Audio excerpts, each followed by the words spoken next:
ये कहानी छगनपुर नाम के एक छोटे से गांव की है, जहां अजय नाम का एक गरीब किसान रहता था। अजय के परिवार में उसके अलावा उसकी पत्नी सीमा और एक बेटा राजू था, जिनके साथ वो बहुत खुशी खुशी रहता था। अजय के पास गांव में अपनी एक जमीन थी, जहां पर खेती कर वो अपने घर का पालन पोषण करता था। परंतु अब उसकी वो जमीन पहले की तरह उपजाऊ नहीं रही थी। धीरे धीरे उसकी जमीन से फसल की पैदावार भी कम होने लगी थी। एक दिन इसी चिंता में वो अपने जमीन के पास बैठा होता है और कमाने का कोई और जरिया सोचने लगता है। दिन प्रतिदिन मेरे इस जमीन से उगने वाली फसल कम होते जा रही है। लगता है मुझे अब कोई दूसरी जमीन लेकर काम करना होगा, या तो कोई और जरिया ढूंढना होगा कमाने का। पर अब मैं इस जमीन के भरोसे नहीं रह सकता हूँ। चलो एक बार चल के सीमा से राय लेकर देखता हूँ वो क्या कहती है इस बारे में। अजय तुरंत खेत से अपने घर की तरफ चल पड़ता है। घर पहुंचकर वो सबसे पहले अपनी पत्नी सीमा को आवाज लगाता है। सीमा जरा यहाँ आना, तो तुमसे एक जरूरी बात करनी है। अजय की आवाज सुनकर सीमा वहाँ आ जाती है। बोलिए, आपने मुझे बुलाया क्या? हाँ सीमा, मुझे तुमसे एक जरूरी विषय पर बात करनी है और तुम्हारी राय जाननी है। हाँ बोलिए, क्या बात है? सीमा, तुम तो जानती हो हमारी जमीन अब पहले की तरह इतनी उपजाऊ नहीं रही है, और अगर मैं ज्यादा खाद वगैरह डालने की कोशिश करूंगा तो कहीं उसकी मिट्टी और खराब ना हो जाए। इसलिए सोच रहा हूं कि कुछ समय के लिए उस जमीन पर खेती करना छोड़ दूं। हर साल थोड़ी थोड़ी खाद उसमें डालता रहूंगा, जिससे कुछ सालों बाद वो पहले की तरह उपजाऊ हो जाएगी। फिर उसमें खेती करना शुरू कर दूंगा।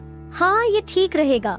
इससे आपकी जमीन भी सही रहेगी और उसमें उगने वाली फसल भी। हाँ, पर तब तक मैं क्या करूं? क्योंकि मेरे पास दूसरी तो कोई जमीन नहीं है, तो घर का खर्च चलाने और राजू के पढ़ाई के लिए कहां से पैसे जुटा पाऊंगा? आप एक काम क्यों नहीं करते, एक बार जाकर गांव के जमींदार काका से मिल लीजिए। वो तो बहुत अच्छे और नेक दिल है, वो आपकी जरूर कोई मदद करेंगे। हाँ सीमा, ये ठीक रहेगा, क्योंकि काका अगर कोई नया काम भी करने बोलेंगे तो वो उसमें भी मेरी मदद कर देंगे। ठीक है सीमा, तो मैं कल सुबह सुबह ही काका से मिलने उनके घर चला जाऊंगा।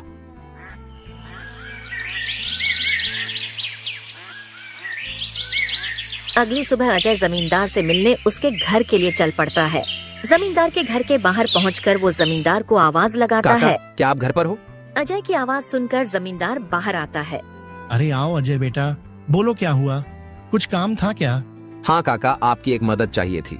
हाँ बोलो ना बेटा, मैं किस प्रकार तुम्हारी मदद कर सकता हूँ? अजय फटाफट से जमींदार को अपने खेत की हालत बता देता है। तो इसमें परेशान क्या होना बेटा। काका, मेरे पास एक ही जमीन है जिस पर खेती कर मैं अपने घर का खर्च चलाता हूँ, और मैंने आज तक खेती के अलावा कोई दूसरा काम भी कभी किया नहीं। तो अब यही नहीं समझ रहा है मैं क्या करूँ। बेटा, खेती के अलावा दूसरा काम क्यों करना? तुम एक काम करो, मेरे पास गांव के बाहर एक जमीन है, तुम उस पर खेती करो। काका, पर इससे तो आपका नुकसान हो जाएगा। नहीं बेटा, कोई नुकसान नहीं होगा।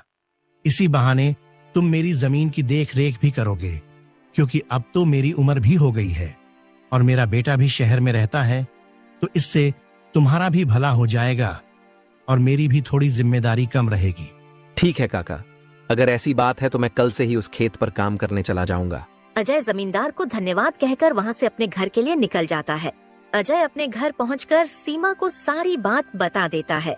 ये तो बहुत अच्छा है, यानी आपकी सारी चिंता ही खत्म हो गई।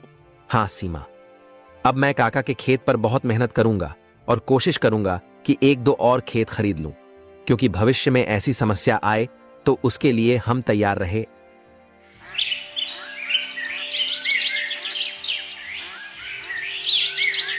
अगली सुबह अजय जमींदार के खेत पर काम करने निकलने वाला होता है तो सोचता है, काका की जमीन गांव के बाहर है, तो शायद शाम को आते आते देर हो जाए, इसलिए सीमा को बोलकर जाता हूँ। सीमा, जरा यहाँ आना तो।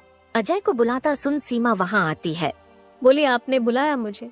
हाँ सीमा, सुनो, काका का खेत गांव के बाहर है, तो मुझे शाम को घर लौटने में थोड़ी देर भी हो सकती है। तो अगर मुझे देर हो जाए तो तुम और राजू खाना खाकर सो जाना।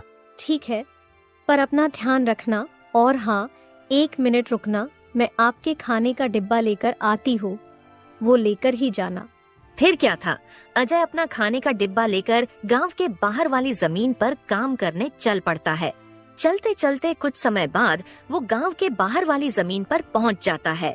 चलो अब पहुंच गया हूँ तो फटाफट से खेत पर काम करना शुरू कर देता हूँ। अजय अपनी कुदाल उठाकर खेत पर काम करना शुरू कर देता है। अजय को अभी काम करते कुछ समय हुआ ही था कि तभी पीछे से एक सांप आकर उसे काट लेता है। सांप के काटने के कुछ समय में ही अजय चक्कर खाकर वहीं गिर जाता है। यहाँ अजय सांप के काटने से बेहोश हो चुका था, पर गांव के बाहर होने के कारण उसकी खबर अब तक उसके घर वालों को नहीं चलती है। सुबह की अब रात हो जाती है और सीमा अजय का इंतजार कर रही होती है। माँ को इतने परेशान देख राजू पूछता है, क्या हुआ माँ, पिताजी अब तक क्यों नहीं आए? बेटा, तुम्हारे पिताजी आज काम करने जमींदार काका के गांव के बाहर वाली जमीन पर गए हैं और उन्होंने मुझे बोला भी था कि उन्हें आते आते देर हो जाएगी, पर अब कुछ ज्यादा ही समय हो गया है। माँ, आप क्यों फिक्र कर रही हो? पिताजी ने जब बोला था कि उन्हें आने में देर होगी तो कुछ सोच समझकर कहा होगा। एक काम कीजिए, आप जाकर सो जाइए। राजू की बात सुनकर सीमा अपने कमरे में सोने के लिए चली जाती है। अगली सुबह भी जब सीमा देखती है कि अजय अब तक घर नहीं आया है, तो परेशान होकर वो सीधा जमींदार से मिलने उसके घर की ओर चली जाती है। सीमा जमींदार के घर पहुंचकर उनसे अजय के बारे में पूछने लगती है। नमस्ते जमींदार काका। नमस्ते बेटी, बताओ कैसे आना हुआ? काका, अजय कल आपके गांव के बाहर वाले खेत में काम करने गए थे, पर अब तक घर नहीं आए हैं। क्या कहा बेटी? अजय कल गया था और अब तक घर नहीं आया?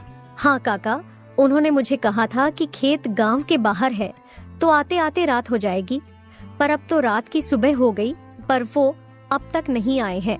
चिंता मत करो बेटी, मुझे थोड़ा समय दो, मैं अभी किसी को भेजकर पता लगाता हूँ कि अजय कहाँ है। जमींदार तुरंत अपने घर में काम करने वाले घनश्याम को अजय को देखने अपने खेत पर भेजता है। कुछ समय के बाद घनश्याम जमींदार के खेत पर पहुंच जाता है और वहां का दृश्य देखकर वो परेशान हो जाता है। ये क्या, अजय का तो पूरा शरीर नीला पड़ चुका है। मुझे लगता है इसे किसी सांप ने काटा है। मुझे तुरंत जमींदार जी को ये बात बतानी पड़ेगी। घनश्याम वहां से भागते भागते जमींदार के घर के लिए निकल जाता है। घनश्याम जैसे ही जमींदार के घर पहुंचता है, उसके कुछ कहने से पहले ही जमींदार उससे पूछने लगता है। क्या हुआ घनश्याम बेटा, तुम इतना दौड़ते हुए क्यों आए और क्या तुम्हें अजय मिला? घनश्याम जमींदार को सारी बात बता देता है जो उसने खेत में देखी थी। घनश्याम जब जमींदार को सारी बात बता रहा होता है, तभी वहाँ पास में खड़ी सीमा भी सारी बात सुन लेती है और रोने लगती है। घनश्याम, तुम सबसे पहले वैद्य जी को लेकर वहाँ पहुँचो, मैं सीमा बेटी को लेकर वहाँ आता हूँ। घनश्याम को वैद्य जी के पास भेजने के बाद जमींदार सीमा को समझाने लगता है। सीमा बेटी, पहले तो तुम रोना बंद करो और जल्दी से मेरे साथ चलो, क्योंकि तुम्हारे रोने से अजय ठीक नहीं होगा। फिर क्या था, जमींदार सीमा को लेकर अजय को देखने उसके खेत के तरफ निकल जाता है और घनश्याम वैद्य जी को लेने दूसरी तरफ निकल जाता है। जमींदार और सीमा जब वहां पहुंचे तो उन्होंने देखा अजय बेहोश हालात में खेत में गिरा था और उसका पूरा शरीर नीला पड़ चुका था। सीमा अजय के पास बैठकर रोने लगती है। तभी वहां वैद्य जी आ जाते हैं। वैद्य जी के आते ही सीमा वहां से हट जाती है और वैद्य जी अजय की हालत का जायजा लेने लगते हैं। क्या हुआ वैद्य जी, अब कैसी है अजय की हालत? देखिए जमींदार जी, मैं आपको झूठ बोलकर अंधेरे में नहीं रखना चाहता हूँ, पर अजय की हालत बहुत खराब है। वैसे तो मैंने उसे जहर को काटने वाली औषधि दे दी है, परंतु जहर अजय के अंदर कुछ ज्यादा समय तक रह गया है, जिस कारण वो प्रगाढ़ बेहोशी के हालत में चला गया है। प्रगाढ़ बेहोशी, ये क्या होता है वैद्य जी? प्रगाढ़ बेहोशी के हालत में व्यक्ति जीवित तो होता है, परंतु उसके बदन के हिस्से में हलचल नहीं होती है, और ये अब कब होश में आएगा ये भी नहीं कह सकते हैं। वैद्य जी, तो अब हम क्या करें? देखिए जमींदार जी, अभी के लिए मैं कुछ दवाइयां दे रहा हूँ, उसे समय समय पर पानी में मिला कर देना, बाकी तो सब ऊपर वाले के भरोसे हैं। वैद्य अजय की हालत का जायजा लेकर और दवा देकर वहां से चले गए। फिर कुछ गांव वाले अजय को लाकर उसको उसके घर के बिस्तर पर लिटा देते हैं। देखो सीमा बेटी, तुम बिल्कुल चिंता मत करना, तुम अजय की अच्छे से देखभाल करो। देखना वो बहुत जल्द ठीक हो जाएगा। और तुम्हें अगर किसी भी चीज की कोई भी जरूरत हो तो मुझे जरूर बता देना, और हर महीने मैं तुम्हारे लिए और राजू के लिए कुछ पैसे भेजता रहूंगा, पर तुम हिम्मत मत हारना।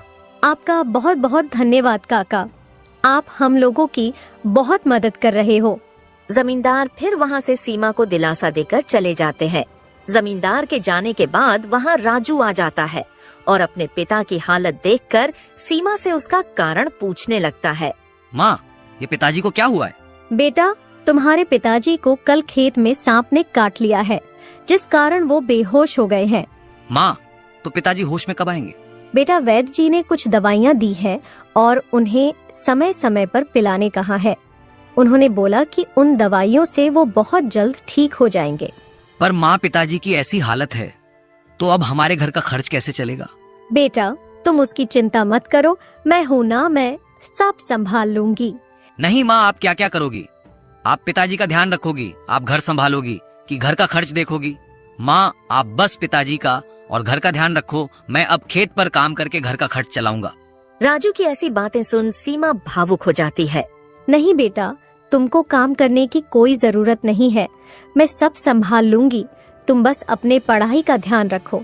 तुम्हारे पिताजी का सपना है कि तुम बहुत बड़े अफसर बनो, और मैं तुम्हें वो बनाकर रहूंगी, भले उसके लिए मुझे कितनी भी मेहनत क्यों ना करनी पड़े। फिर सीमा राजू को वहाँ से पढ़ने भेज देती है। मुझे अब कुछ करना ही होगा, क्योंकि मैं अब अजय का ठीक होने का इंतजार तो नहीं कर सकती हूँ। मुझे अब खुद जाकर खेती करनी होगी, और हो सके तो कोई और काम भी देखना होगा। अगली सुबह सीमा सीधे जमींदार से मिलने पहुंच जाती है।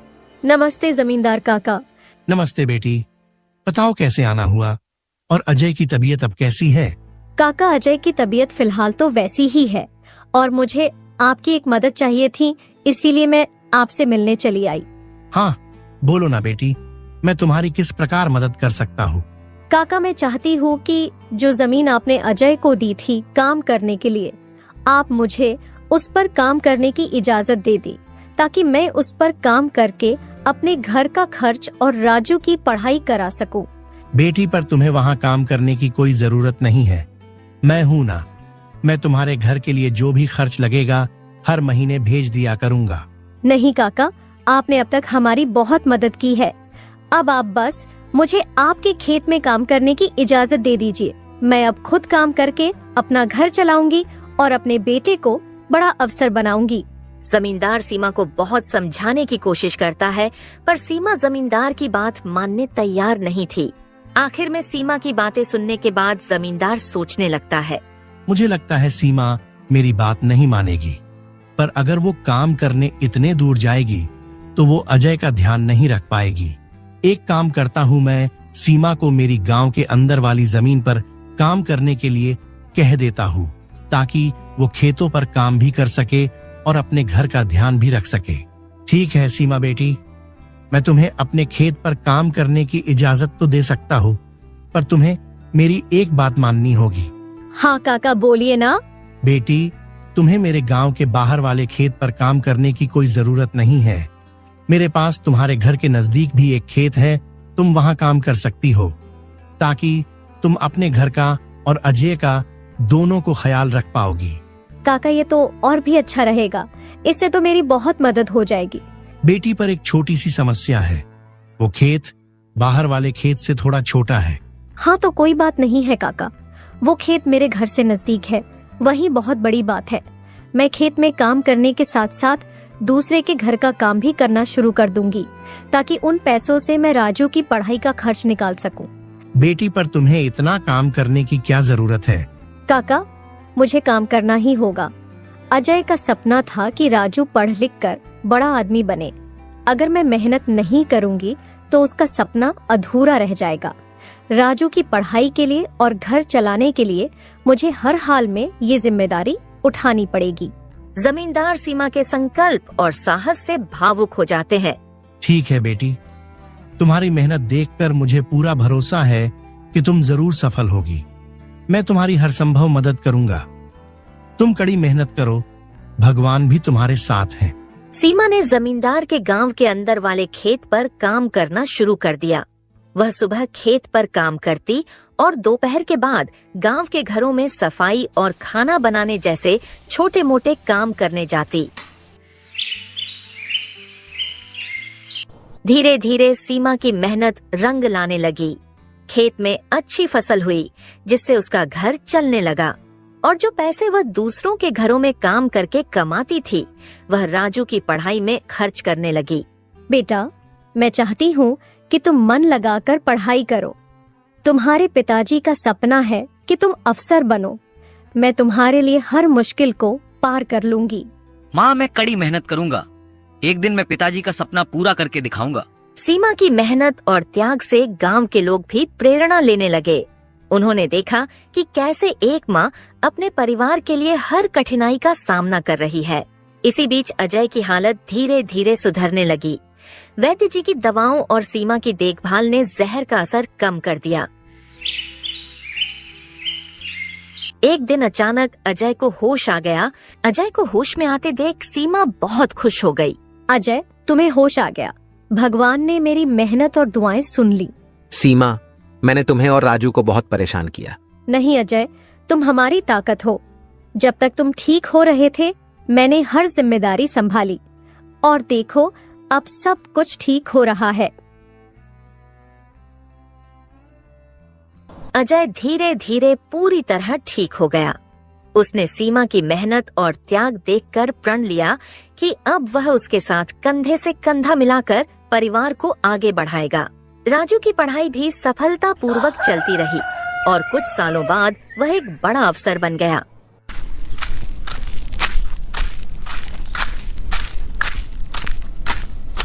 माँ, पिताजी, मैं आज जो कुछ भी हूँ वह आपकी मेहनत और त्याग के कारण हूँ।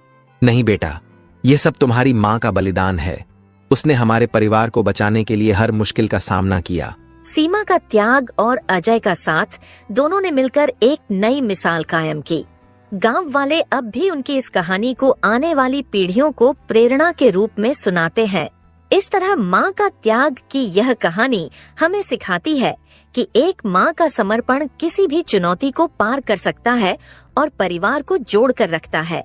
दोस्तों, तो इस तरह की और शानदार और मजेदार कहानियाँ देखने के लिए हमारे इस चैनल को जल्द से जल्द सब्सक्राइब कर लें।